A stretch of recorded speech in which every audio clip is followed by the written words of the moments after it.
सुरुवातीलाच बातमी आहे मराठा आरक्षणासंदर्भातली आणि मोठी बातमी आहे, कारण सगळे सोयऱ्यांबाबत आजच अध्यादेश काढला जाणार आहे आणि त्याचा मसुदा तयार आहे। त्याची प्रत थोड्याच वेळामध्ये जरांगे पाटलांना पाठवली जाणार आहे। मुख्यमंत्री एकनाथ शिंदे यांनी अगदी काही वेळांपूर्वी वर्षा निवासस्थानी बैठक घेतली आणि या बैठकीमध्ये अध्यादेशाचा निर्णय झाल्याचं समजतंय।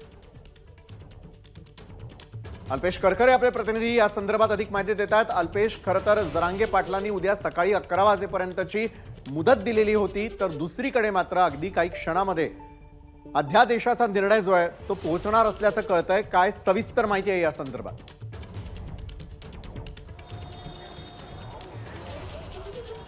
जरांगे पाटील यांनी उद्याचा सरकारला अल्टिमेटम दिलेला आहे। कुणबी प्रमाणपत्र ज्यांचे सापडलेले आहेत त्यांच्या सगळ्या सोयऱ्यांना देखील प्रमाणपत्र द्या, ही प्रमुख मागणी आजच्या भाषणामध्ये जरांगे पाटील यांनी केलेली आहे। याच पार्श्वभूमीवर सरकार आता ॲक्शन मोडवर आलेलं आहे। मुख्यमंत्री यांच्या वर्षा निवासस्थानी प्रधान सचिव भूषण गगराणी असतील, मुंबईचे सीपी असतील, विशेष पोलीस आयुक्त असतील, ते देखील या ठिकाणी आलेले आहेत। तसेच सामाजिक न्याय विभागाचे सचिव देखील या ठिकाणी आलेले आहेत। त्यांच्यासोबत एक महत्त्वपूर्ण एक बैठक सध्या पार पडलेली आहे आणि या बैठकीमध्ये जे सगळ्या सोयऱ्यांना कुणबी प्रमाणपत्र द्यायचं आहे याविषयी देखील चर्चा झालेली आहे आणि या संदर्भातला एक मसुदा तयार झालेला आहे आणि काहीच वेळात या संदर्भातला एक अध्यादेश आता सरकार काढणार असल्याची माहिती सूत्रांनी दिलेली आहे। सरकार सध्या ॲक्शन मोडवर आहे।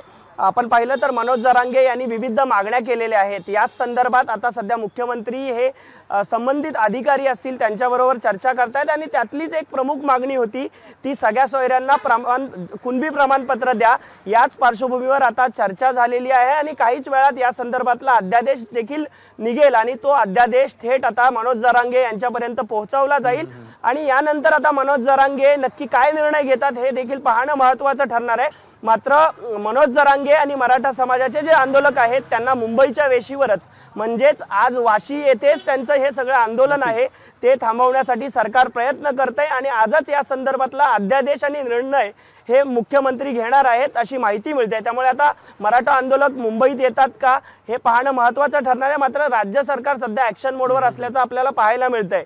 नक्कीच अल्पेश, एका बाजूला सरकार ॲक्शन मोड मध्ये आहे आणि मनोज जरांगे त्यानंतर कुठला निर्णय घेतात या सर्व घडामोडींवरती तुमची नजर अशाच प्रकारे असू द्या। तुर्तास दिलेल्या माहितीसाठी धन्यवाद। एबीपी माझा, उघडा डोळे बघा नीट।